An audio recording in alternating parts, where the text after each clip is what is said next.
This is a crowded studio, and this is Radio Entrepreneurs. I don't know if I've had so many people in a small room. I think it's a record. It is a record. Radio Entrepreneurs record. It is a record. That was Rich Hershen. That's number 2. We will get to the whole list of everyone in this room.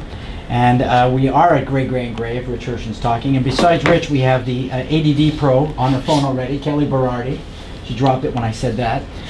We have Chris Gerald, our producer, and Nathan Gobes, our producer. And that means we're now to the special guests. Special guests couldn't come alone.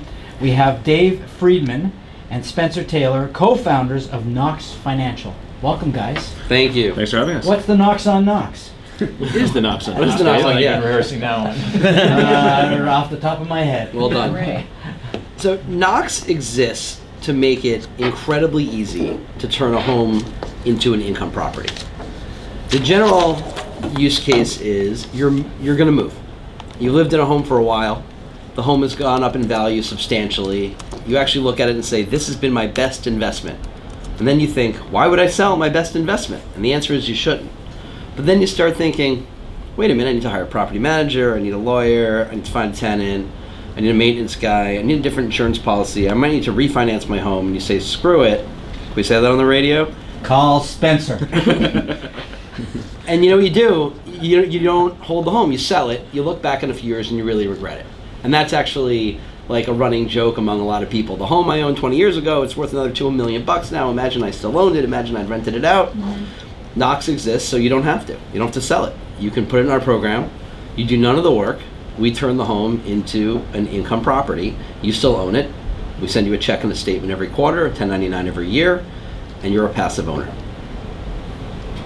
Wow. So getting a little more details, how do you make this work? Do you give them financing or somehow how does the cash flow work on that? So the homeowner gets He's the an money accountant. out of it. That's what I bring to the show. Yeah. The accounting side of things. And what about, is there a property management aspect to it as well, or how does that work out? Yeah, so everything you think needs to be done to make that home into and then operate it as an investment property is included with the Knox platform.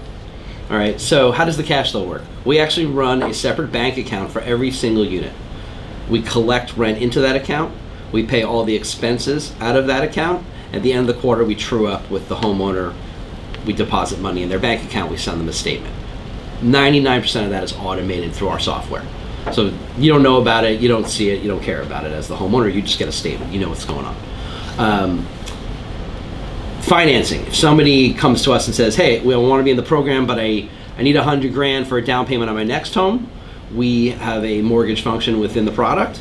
We're linked up as a brokerage with many, many banks, and we take their credit and their income and all their other qualifications to the marketplace and find them that $100,000, and that will become either a refi or a HELOC or something like that on the home, which we pay as part of the monthly expenses on their behalf. Well, you guys are entrepreneurs, so I want the little entrepreneurial part of this story.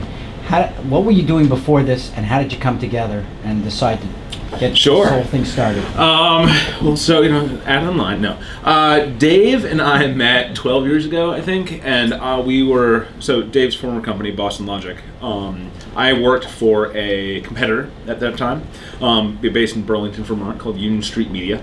We both were the speaking assets for the company, so we would go to various real estate trade shows, and neither of us are middle-aged female realtors, so we noticed each other across the room, and became friends. And no offense to the realtors out there. Of course not. This had nothing to do with looks, I can tell. I don't think anyone will disagree with the fact that we're not 55-year-old female realtors. Well, there's radio, but I'll vouch for that. Yeah, well, there's a camera. I see it. So then I moved down to the Boston area. So my wife went to grad school. Dave tried to hire me at Boston Logic. I said no.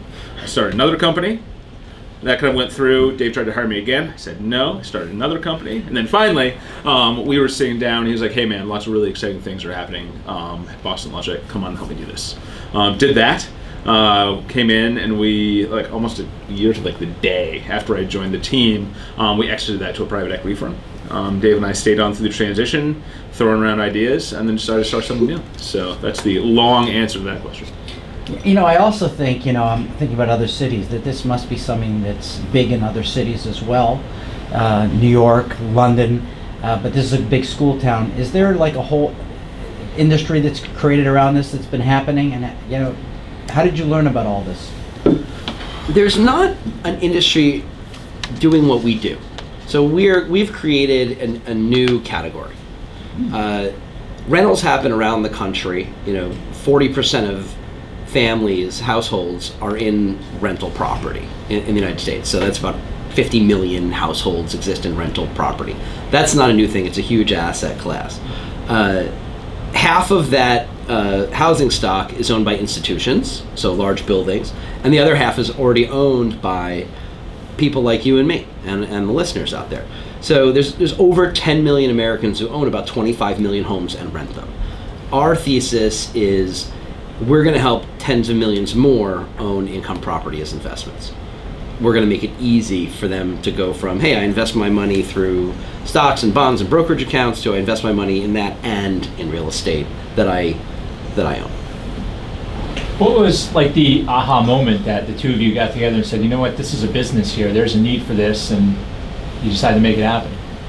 We often say we're weird because we understand how like the debt and the insurance and property management all sort of come together and work together because we've spent so much time in the real estate tech world. We understand the data and how the money flows. But a lot of it was just our own personal experiences. We've owned property, we've owned income property, we've made the decision to sell and then looked back and sort of hit ourselves in the head and said, geez, that was really stupid. We've watched our parents' properties go up and up and up in value, and then my aunt moved out of an apartment on the Upper East Side of Manhattan to retire, and 5 or 6 years later it was worth another $250,000. She could have just let it sit there gathering dust, and she'd be ahead by paying the taxes and the other expenses by $150,000. Huge opportunities that we saw, and the aha moment was realizing we could do something about it. Yeah, and we kind of looked at, having both gone through that process before, we looked at the various kind of legs of the stool of what it takes to DIY that process. And we're like, we can make this better. We can make this more efficient through kind of a lot of automation in the back end, and then tying all those things together into a single platform. And so once we realized that there were numerous ways that you could turn that into a product and you could kind of commercialize that, we're like, this should happen. How do you do your marketing? How do you find clients? Well, PR, lovely people like yourselves. Then we spend a lot of time in digital. So we view a couple transition points in kind of the average American's home buying journey that we try and target.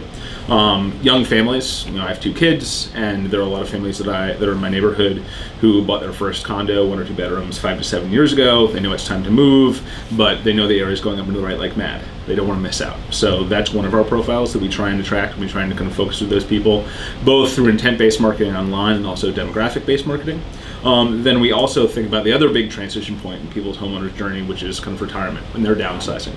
With these people, they've owned their home for 20 to 40 years, built up a ton of equity, have seen, so if they sell, there'll be massive cap gains, there'll be all these things.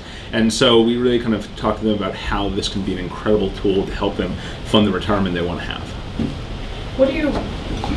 What was the $1 million for in seed funding? What are you using that for? Is it to sort of grow the company? Is it software, IT infrastructure? What is that all about? I mean, everything you need to kind of go from 0 to 1 for a company, right? So we've got a kind of great tech stack built on a lot of kind of best-in-class commodity software, payroll, needless to say, and then a lot of marketing. Because getting it out there. Because really, when you look at it, we're combining a lot of different industries, but we're wrapping it in a value prop that people haven't really heard of before. So experimenting with what works for the various demographics I talked about, as well as small private landlords who are also maybe retiring and don't want to do the work anymore.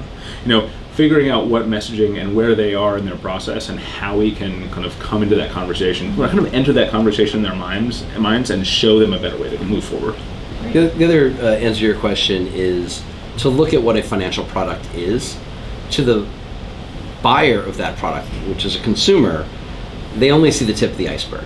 If you take a look at what goes on at a firm like Fidelity or UBS, right, you interface with very little of that company. There are tens of thousands of employees, and you interface with the small percentage of that company that's actually client facing.